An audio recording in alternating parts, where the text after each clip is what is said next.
Kwento ng buhay ni Sofronio Vasquez, unang handog ng MMK sa pagbabalik nito sa ere simula sa April 24. Isang magandang balita ang inaabot sa atin ni Miss Charo Santos Concho nitong Biyernes ng April 4 habang ginaganap ang ABS-CBN Ball 2025. Ayon kay Ma'am Charo, magbabalik na ang longest running drama anthology sa Asia na MMK Umaalaala Mo Kaya? Matapos ang halos 2 taon simula April 24 sa free TV at digital platform. Mauunang ipapalabas ang fresh episodes ng naturang legendary program simula April 24, Webes, sa I1TFC. 48 hours bago ang pagsasaere nito sa free TV sa pamamagitan ng A to Z, sa Kapamilya Channel sa cable at Kapamilya Online World sa YouTube at Facebook simula Sabado, April 26.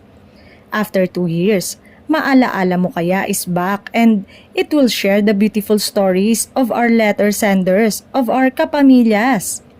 Ibinahagi rin ni Miss Charo na ang unang handog ng pagbabalik ng MMK ang kwento ng buhay ni Tawag ng Tanghalan alumnus at The Voice USA Season 26 Grand Winner Sofronio Vasquez, kung saan ang award-winning actor na si Elijah Canlas ang gaganap nito.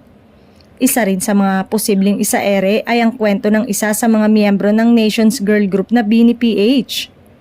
Bukod sa pagbabalik ng MMK, abala rin si Ma'am Charo sa kanyang mga iba pang proyekto, gaya ng patuloy na pagsabak niya bilang si Tindeng sa top rating teleserye na FPJ Batang Quiapo at ang kanyang upcoming film na Only We Know, kasama si Dingdong Dantes na ipapalabas sa June 11.